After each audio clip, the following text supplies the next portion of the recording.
चलिए स्टूडेंट्स, इसके पहले हमने मैथ्स 1 में प्रकरण 1 समुच्चय पढ़ा था। अभी हम लोग पढ़ेंगे प्रकरण 2 वास्तविक संख्याएं। प्रकरण 2 वास्तविक संख्याएं, इसमें देखो कि संख्याओं का विस्तार कैसे हुआ, कैसे संख्याएं स्टार्ट हुई और कहाँ तक पहुंची। तो संख्याओं के विस्तार में जैसे सबसे पहले आप देखेंगे तो सबसे पहले आई यहाँ पे प्राकृत संख्याएं। प्राकृत संख्याएं क्या है? प्राकृत संख्याएं अगर आप देखोगे तो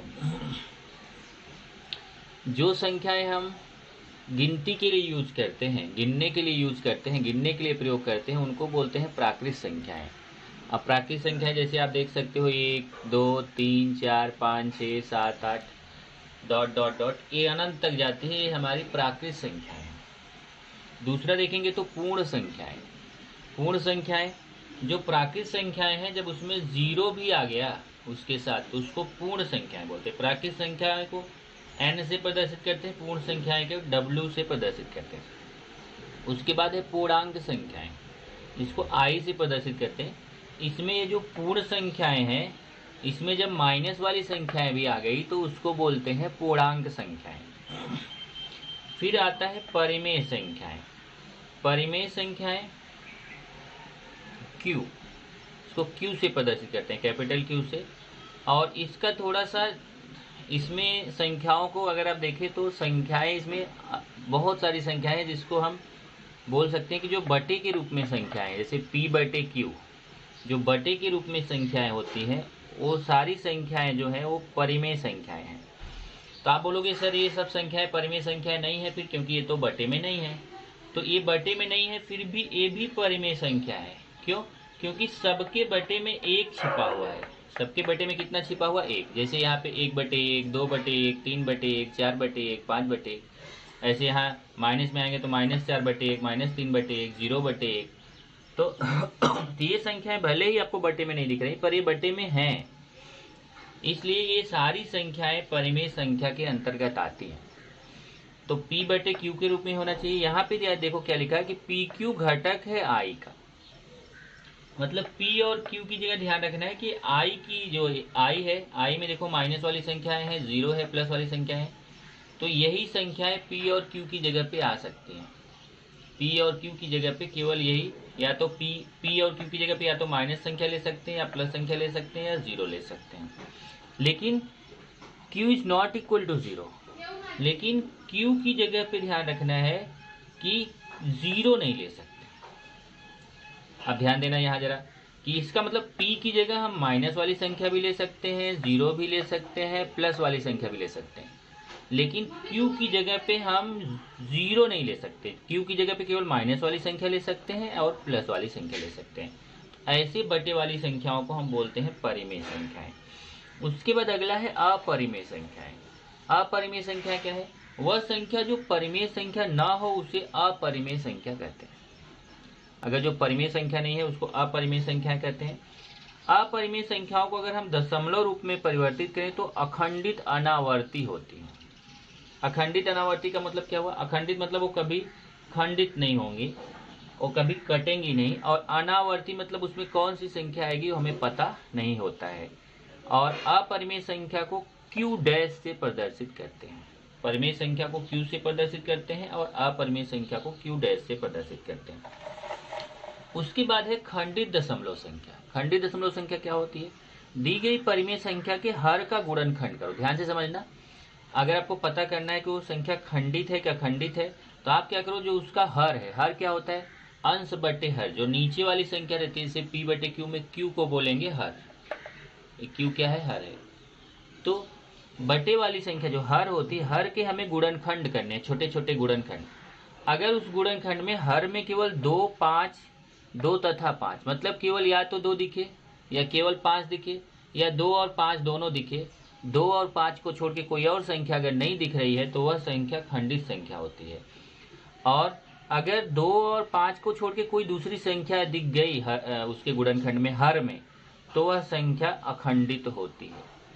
तो खंडित संख्या होने के लिए नीचे वाली संख्या का गुणनखंड करो। अगर वो 2 और 5 दिखाई, अगर वहाँ केवल 2 दिखाई देता है तो भी खंडित है, केवल 5 दिखाई देता है तो भी खंडित है, और 2 या 5 दोनों मिक्स करके दिखाई देते हैं तो भी वो संख्या खंडित होगी। अगर 2 और 5 को छोड़ के कोई दूसरी संख्या अगर हर के गुणनखंड में है तो वह अखंडित संख्या होती है। अब उसमें है अखंड आवर्ती संख्या को p/q के रूप में लिखना। अगर कोई अखंड आवर्ती संख्या है और उसको हमें p/q के रूप में लिखना है तो कैसे लिखेंगे? आवर्ती संख्या क्या होती है? जैसे देखिए यहाँ पे लिखा है 2.3 बार, ऊपर इसे बार लगा है तो उसको बोलते हैं आवर्ती संख्या। अब एक बार का मतलब होता है जैसे 2 अगर आप भाग दोगे तो 2.333333 ऐसा आता जाएगा। अब जैसे यहाँ देखिए 2.37 बार है तो इसका मतलब इसमें आपको आएगा 2.37373737 ऐसा आता है। तो ये हमारा आवर्ती संख्या बोली जाती है। तो अगर आवर्ती संख्या को हमें बटे में बदलना है, बटे संख्या p/q के रूप में बदलना है, तो हमें क्या करना है कि अगर आवर्ती संख्या में जैसे एक अंक है, जैसे देखिए 2.3 बार में 3 के ऊपर एक ही संख्या 3 के ऊपर बार लगा हुआ है, इसमें आवर्ती संख्या में एक अंक है तो हमें 10 का गुणा करना है। अगर आवर्ती संख्या में 2 अंक है, जैसे यहाँ पे देखिए हमने एग्जाम्पल दिया है जैसे 2.37 बार, तो 3 और 7 2 अंक के ऊपर बार लगा है तो आवर्ती संख्या में 2 अंक है तो 100 का गुणा करेंगे। और जैसे यहाँ देखिए 3 7 9 बार, यहाँ देखिए 3 संख्या के ऊपर बार लगा हुआ है तो 1000 का गुणा करेंगे। अगर एक संख्या के ऊपर बार लगा है तो 10 का, 2 संख्या के ऊपर बार लगा है तो 100 का, 3 संख्या के ऊपर बार लगा है तो 1000 का। इस प्रकार से गुणा करते, इस प्रकार से मतलब ऐसे ही 4 संख्या 5 संख्या के लिए भी नियम लगेगा। अब एक पॉइंट है, याद रखिएगा कि परिमेय संख्या को दशमलव संख्या में बदलने के लिए हमेशा अंश में हर का भाग दीजिए। कभी भी अगर आपको परिमेय संख्या को दशमलव संख्या में बदलना है, आप अंश में हर का भाग दे दीजिए, आप परिमेय संख्या को दशमलव संख्या में बदल सकते हैं। प्रश्न संग्रह 2.1 पे चलते हैं। प्रश्न संग्रह 2.1 में पहला क्वेश्चन देखिए। प्रश्न एक है, निम्नलिखित में से कौन सी संख्याओं का दशमलव रूप खंडित और कौन सी संख्याओं का दशमलव रूप अखंड तथा आवर्ती है? तो इसको समझिए, बहुत आसान है। क्या बताया गया था कि जो संख्या बटे में दी गई है उसका हर देखो। अगर जो हर वाली संख्या है, बटे वाली संख्या है, अगर उसके हर में 2 है या 5 है, उसका गुणनखंड करके देखना है। अगर उसका हर के गुणनखंड में 2 है या 5 है तब तो खंडित है। अगर 2 और 5 को छोड़ के कोई दूसरी संख्या है तो अखंडित है। यहाँ देखिए 13/5 के हर में 5 है, इस संख्या के हर में 5 है, और अगर हर में 5 है तो यह संख्या कैसी है? खंडित है। दूसरा देखेंगे 2/11, इसके हर में 11 है, 11 का गुणनखंड भी नहीं होता है क्योंकि 11 को हम काट नहीं सकते, तो हर में 11 है। जबकि हर में 2 रहेगा या 5 रहेगा तभी वो संख्या जा करके खंडित होगी। तो यहाँ तो हर में 2 और 5 है नहीं, यहाँ हर में कौन है? 11 है। तो इस संख्या के हर में 11 है, अर्थात हर का अभाज्य गुणनखंड 2 या 5 नहीं है। इसका अगर आप गुणनखंड करोगे तो 2 या 5 नहीं आएगा क्योंकि गुणनखंड होगा ही नहीं। इसलिए 2/11 है अखंडित आवर्ती संख्या। मतलब अगर आप इसको काटोगे ना, ये देखो इसमें 13 में 5 का भाग दोगे तो कट जाएगा, लेकिन 2 में 11 का भाग दोगे तो कटेगा नहीं, ये भाग जाता ही जाता रहेगा। तो अखंडित आवर्ती संख्या होगी। उसके बाद 29/16 है। अब यहाँ देखिए 16 के छोटे छोटे भाग हमने किए हैं, 16 के छोटे छोटे भाग किए, ध्यान से देखो। 16 को पहले 2 से काटा तो 8 आया, फिर 8 में 2 का भाग दिया तो 4 आया, 4 में 2 का भाग दिया तो 2 आया, फिर 2 में 2 का भाग दिया तो 1 आया। 16 का गुणनखंड हो गया 2 × 2 × 2 × 2। इस तरीके से 16 का गुणनखंड ये हो गया 2 × 2 × 2 × 2। तो आप देख रहे इस संख्या के हर में 16 है और 16 का गुणनखंड अगर हमने किया तो हर में 2 आ रहा है, तो हर में 2 है, इसलिए 29/16 का दशमलव रूप कैसा होगा? खंडित होगा, क्योंकि हर में क्या आ रहा है? 2 आ रहा है। अब प्रश्न 2 है, ये तो हो गया कि मतलब हमें पता करना था कि वो खंडित है कि नहीं है। अब इसमें ध्यान रखना कि आपके बुक में इसमें कुल 5 क्वेश्चन है, जिसमें मैंने 3 ही कराया है, तो 2 क्वेश्चन आपका एक कट है, वो आपको नहीं करना है, उसको कट कर लीजिएगा। आपका जो तीसरे के बाद चौथा और पांचवा है, वो चौथा और पांचवा आप कट कर लीजिएगा। चौथा और पांचवा आपको एग्जाम में नहीं आएगा। उसके बाद प्रश्न 2 है, निम्नलिखित परिमेय संख्याओं को उनके दशमलव रूप में लिखो। 127/200 है, इसको हमें दशमलव रूप में लिखना है। मतलब कि हमने क्या बताया था कि अगर परिमेय संख्या को दशमलव रूप में लिखना है तो आपको अंश में हर का भाग देना। ऊपर वाले को अंश बोलते हैं, नीचे वाले को हर। अंश में हर का भाग देके हम कर सकते हैं। तो चलिए अभी मैं यहाँ पे 127 में 200 का भाग दूंगा। अब देखिए 127 में 200 का भाग नहीं जाएगा, तो जब नहीं जाएगा तो हम क्या करेंगे, यहाँ पर दशमलव बढ़ा लेंगे ऊपर। अब दशमलव के पहले 0 लगाना जरूरी रहता है। ये देखो ऐसे 127 छोटा है, 200 बड़ा है, तो 127 में 200 का भाग जाएगा नहीं, तो दशमलव बढ़ा के यहाँ एक 0 बढ़ा लेंगे। अब 200 का भाग जाएगा, ये क्योंकि 1270 बड़ा हो गया, तो 200 का भाग 1270 में जाएगा, 2 छंग 12, 6 जाएगा। तो 6 का गुणा 200 में करेंगे तो 1200 हो जाएगा। फिर माइनस करेंगे तो इधर 70 आएगा। अब दशमलव के आगे चल रहे हैं तो एक 0 यहाँ फ्री रहेगा। अब 200 का भाग 700 में देंगे तो 2 3 6, 3 जाएगा, यहाँ हो जाएगा 600। 3 का 200 में गुणा करेंगे 600, फिर माइनस करेंगे तो 100, एक 0 फिर फ्री। फिर 200 का पहाड़ा, 2 का पहाड़ा 10 में पढ़ेंगे, 2 5 10, 5 जाएगा। 5 का 200 में गुणा करेंगे तो 1000 आएगा।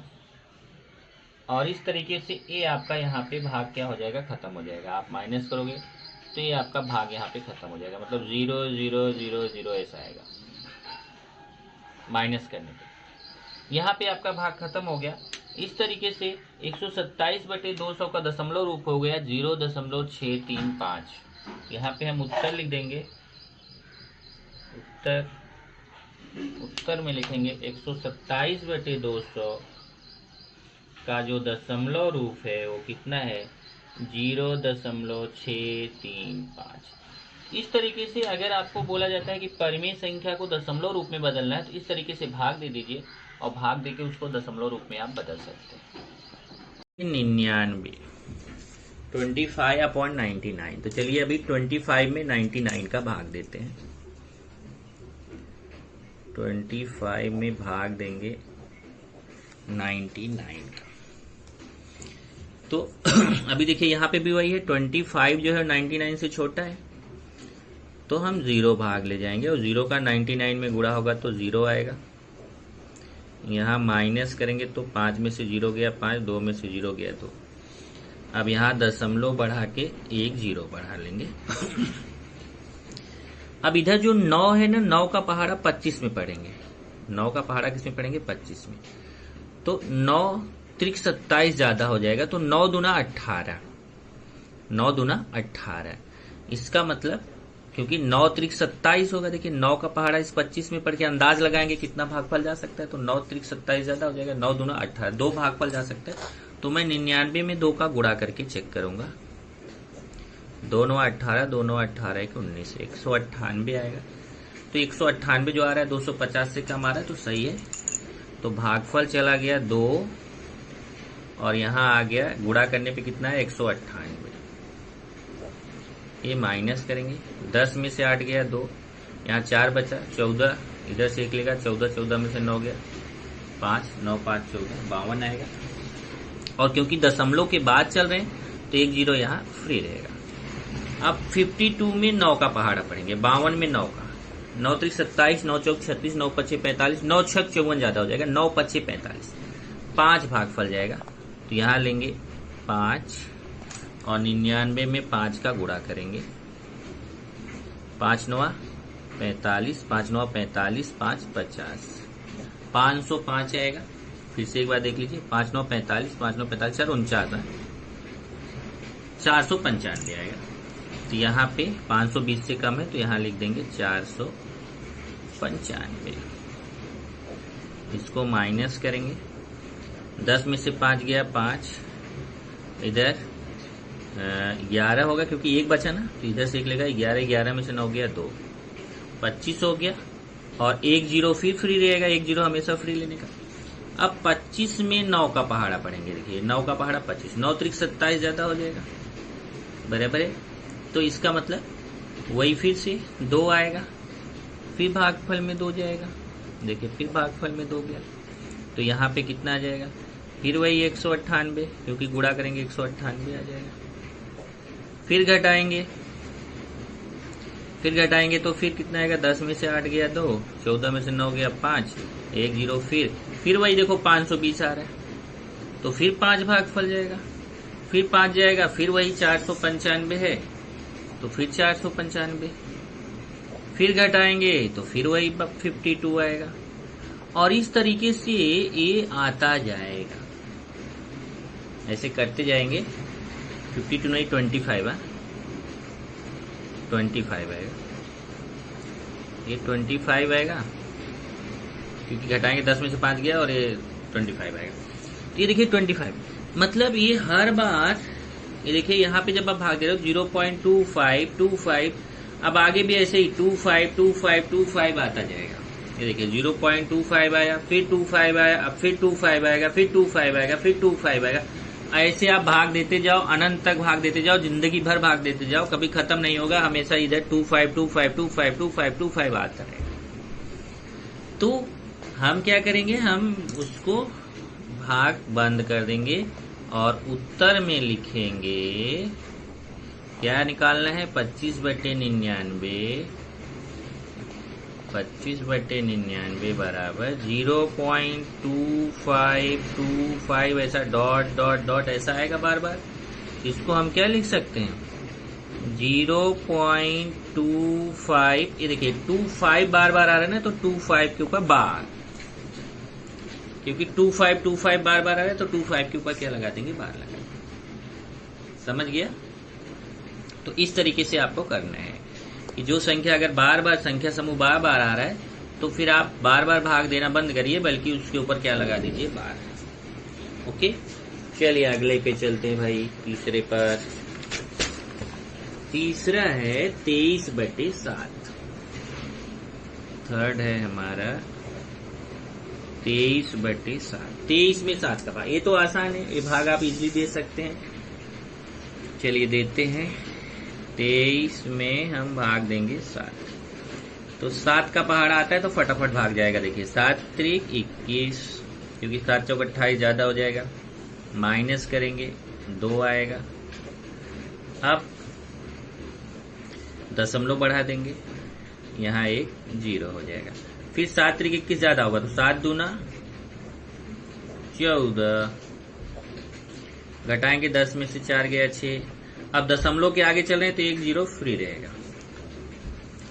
अब 7 8 56, क्योंकि 7 9 63 ज्यादा हो जाएगा तो 7 8 56। फिर ये देखो यहाँ माइनस करो, 10 में से 6 गया 4, 5 में से 5 गया 0, फिर 1 0 फ्री।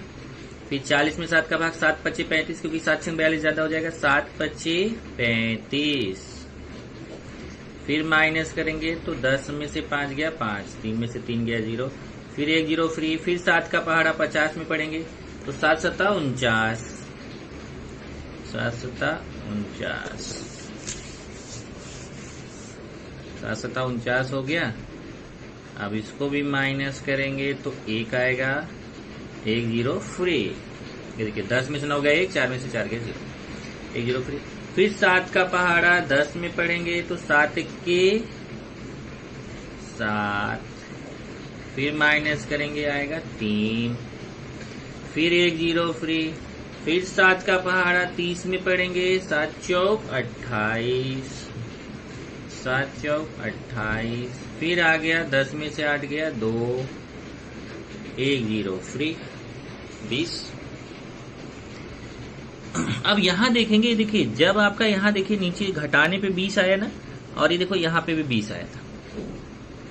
ऐसे देखिए यहाँ घटाने पे 20 आया और यहाँ पे भी देखिए 20 आया था, तो आप समझ जाइए कि अब आगे जैसा ये देखिए 20 के बाद का पूरा भाग हुआ है ना, ऐसे इधर भी 20 के बाद का पूरा भाग आगे जाएगा। तो यहाँ पे भाग आप करना बंद कर दीजिए, क्योंकि अब फिर से पता है, फिर से आप 7 का पहाड़ा पढ़ोगे, 7 दूना 14, फिर यहाँ 2 आएगा, फिर देखिए 2 आया ना, फिर 2 आएगा, फिर 8 आएगा, फिर 5 आएगा, फिर 7 आएगा, फिर 1 आएगा, फिर 4 आएगा, इस तरीके से आता जाएगा।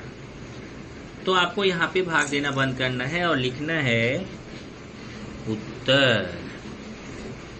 उत्तर में लिखेंगे 23/7 बराबर, अब देखिए क्या आ रहा है, 3.285714, 3.285714, और ऐसे डॉट डॉट डॉट लिख देंगे, क्योंकि ये तो भाग खत्म होगा नहीं, आगे तक जाता रहेगा। और यही 285714 बार बार आएगा, तो ऐसे लिखेंगे 3.285714 और इसके ऊपर लगा देंगे बार। ये जो 285714 है बार बार आने वाला है। ओके, चलिए क्वेश्चन नंबर 4 देखते हैं। 4 है 4, ये तो इजी है भाई, एक इजी सा क्वेश्चन आपको दे दिया। 4 में 5 का भाग देना है। चलिए 4 में 5 का भाग जाएगा 0 जाएगा, क्योंकि छोटा है इससे, यहाँ 0 आएगा, क्योंकि 5 का 0 में गुणा करेंगे 0, घटाएंगे 4। अब ऊपर दशमलव बढ़ा लेंगे, अब ऊपर दशमलव बढ़ाएंगे, यहाँ एक 0 हो जाएगा, फिर 5 अट्ठे 40। ये देखो, ये तो भाई बहुत जल्दी खत्म हो गया। माइनस करेंगे तो 0 0 आएगा। तो पहले देखिए 5 का पहाड़ा, पहले 5 का 4 में भाग नहीं जाएगा तो 0 ले जाएंगे, और 0 ले जाएंगे तो यहाँ आएगा 0। अब 4 में 0 घटाएंगे 4 आएगा, फिर दशमलव बढ़ा के एक 0 ले लेंगे, फिर 5 अट्ठे 40, 5 अट्ठे अट्ठे मतलब 8 यहाँ लिख दिया और 40 यहाँ आ गया, घटाएंगे तो 0 आ गया। ये तो कट गया, खंडित हो गया भाई ये। तो ये हो जाएगा उत्तर 4/5 बराबर, ये तो आसान हो गया 0.8। ठीक है, ऐसा क्वेश्चन मिले तो फिर मजे ही मजे है।